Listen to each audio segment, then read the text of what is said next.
เตือนจับตาพายุ2ลูกไลออนร็อกและคมปาสุพัดเข้าไทย 11-13 ตุลาคมนี้สวัสดีครับแฟนเฟิร์สเปิดข่าวเล่าเรื่องคลิปนี้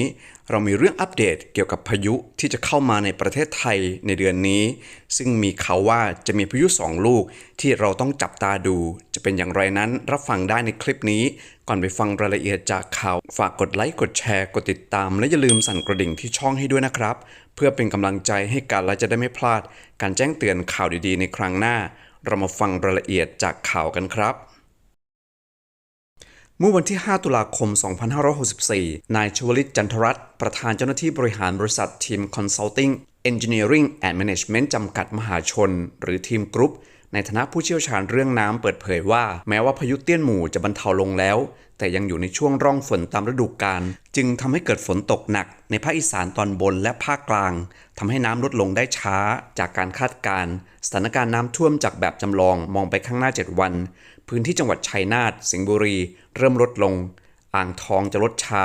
เพราะมีพื้นที่ลุ่มต่ำเช่นสัพยาอินบุรีและต้องเฝ้าระวังพื้นที่บางบานบางไทรจังหวัดอยุธยาปทุมธานีนนทบุรีและกรุงเทพจะมีน้ำสูงขึ้น 15-30 เซนติเมตรเมื่อน้ำสูงขึ้นจะทำให้น้ำประชิดคันกั้นน้ำบริเวณที่ท่วมแล้วจะท่วมมากขึ้นอาจจะทำให้ทะลุคันกั้นน้ำที่ไม่แข็งแรงได้ต้องดูแลคันกั้นน้ำไม่ให้รั่วเพราะเป็นช่วงที่น้ำทะเลหนุนสูงซึ่งการขึ้นลงของน้ำอาจจะทำให้คันแตกได้ถ้าดูแลไม่ดีโดยเฉพาะพื้นที่สามโคกถึงอำเภอเมืองปทุมถึงประตูพระอุดมต้องจับตาเป็นพิเศษเพราะคันกั้นน้ำยังเป็นฟันหลออยู่โดยน้ำจะสูงขึ้นอีกครั้งช่วงวันที่ 17-19 ตุลาคมจากนั้นน้ำจะลดลงในระดับที่ปลอดภัยในวันที่ 5 พฤศจิกายนดังนั้นจากนี้ไป1 เดือนจะต้องดูแลคันกั้นน้ำทุกวันนายชวลิตกล่าวอีกว่านอกจากนี้ยังต้องเฝ้าจับตาพายุที่จะพัดเข้ามาในประเทศไทยอีก2ลูกในช่วงเดือนตุลาคมนี้โดยลูกแรกจะเข้ามาในช่วงวันที่ 11-12 ตุลาคมชื่อพายุไลออนร็อกพัดมาจากฟิลิปปินส์ผ่านไหหลำเข้าเมืองหวินประเทศเวียดนามเข้าไทยพื้นที่จังหวัดอีสานตอนบนได้แก่นครพนมบึงกาฬอุดรธานีสกลนครบางพื้นที่และเลยจะต้องระมัดระวังเรื่องน้ำที่ระบายช้าพื้นที่อยู่ติดแม่น้ำโขงไม่น่าห่วงเพราะระบายลงแม่น้ำโขงได้แต่พื้นที่ลุ่มต่ำบริเวณแม่น้ำสงครามและท่าอุเทนจะท่วมนานส่วนอำเภอเมืองนครพนมและบึงกาฬจะระบายน้ำลงแม่น้ำโขงได้ไม่น่าห่วงส่วนหนองคายอาจจะระบายช้าเพราะเป็นพื้นที่ลุ่มต่ำขณะที่อุดรธานีต้องระมัดระวังตัวเมืองระบายน้ำไม่ทันนายชวลิตกล่าวอีกว่าอีกลูกจะเป็นพายุหมายเลข 18 ชื่อคมปาสุช่วงวันที่ 13-16 ตุลาคมจะผ่านเข้าประเทศไทย